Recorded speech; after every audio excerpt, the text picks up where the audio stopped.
What's up, tribe? How you guys doing? Go ahead and hit that subscribe button, and I hope you like this video. So we are back for our Tasha K update. The trial day 9. Listen, the good news is this case goes to the jury on Monday, according to Mr. Dennis Byron, who has been our source, among other people, but he's been the person I've been following, and according to our source on the trial. Now, listen, this is what I'm gonna say before I get into what had happened down to the courthouse today.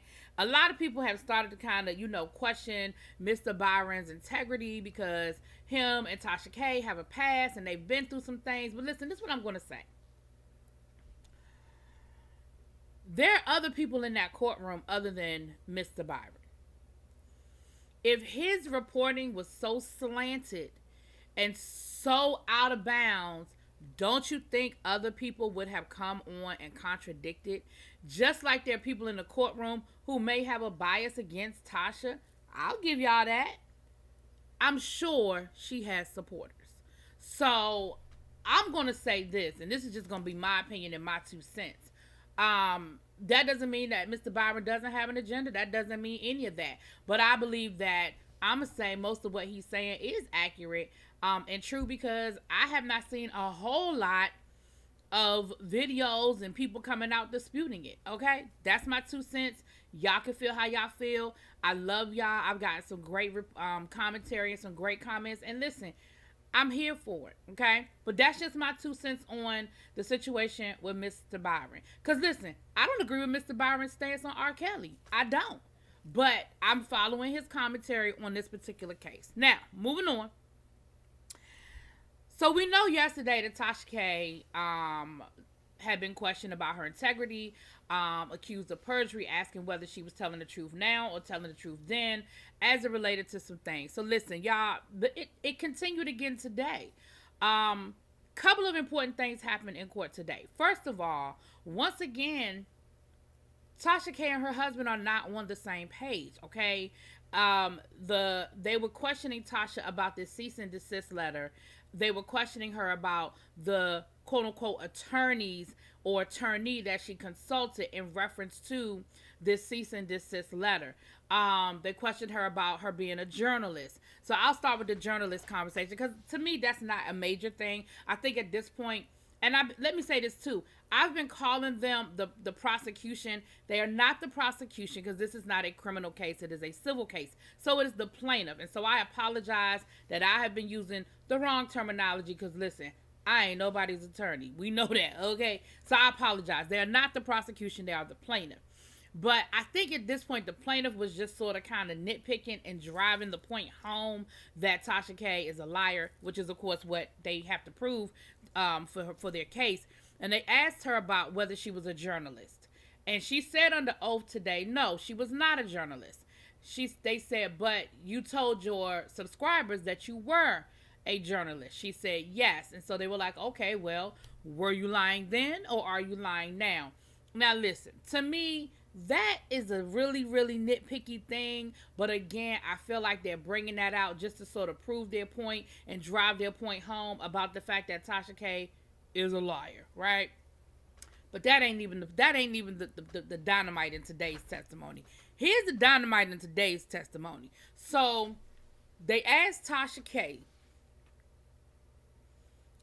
who responds to emails that come to Kibi Studios. Tasha K said her husband.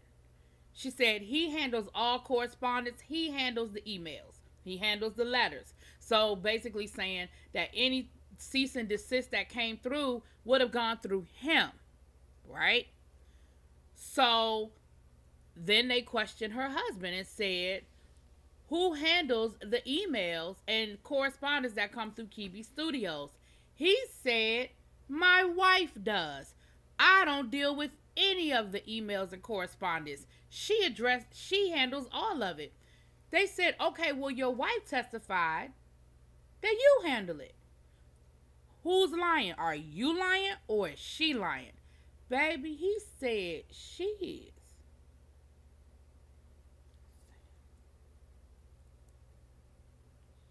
Actually, I'm wrong. She said he was lying. My bad. It wasn't him saying she was lying. It was her saying he was lying. But their stories did not match. One said one said that the other one handled the email and handled the correspondence, and she said he was lying. I'm sorry. It don't change how powerful that was, because once again, that's the second time that one of them has thrown the other one under the bus, and it makes you wonder, is it being done on purpose at this point? Because it's so blatant. And do y'all live in the same house? Have y'all been prepped at all by your attorneys? It seems to me like these are basic things that you would get straight. And the other part of this isn't a criminal trial, so there isn't a like, you were in there, you heard your wife's testimony, you heard your husband's testimony.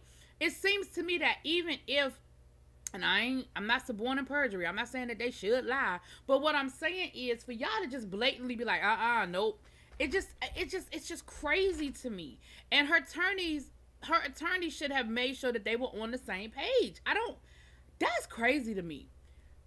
Then they questioned her about who this attorney was that she consulted about this cease and desist letter. Remember yesterday, the plaintiffs got her to admit that it wasn't her lawyers, it was a friend of hers who was a lawyer, and that particular friend was not a criminal or a civil attorney, they were family law.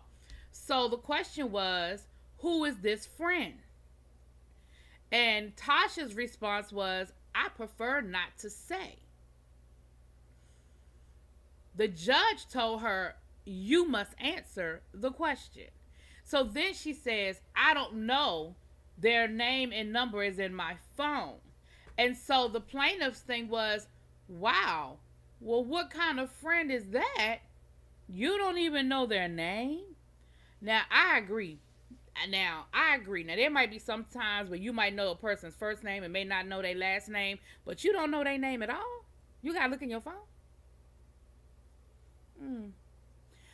But honestly, you guys, at this point, I feel like we have exhausted whatever there is to say. Like, I don't know what's left to say.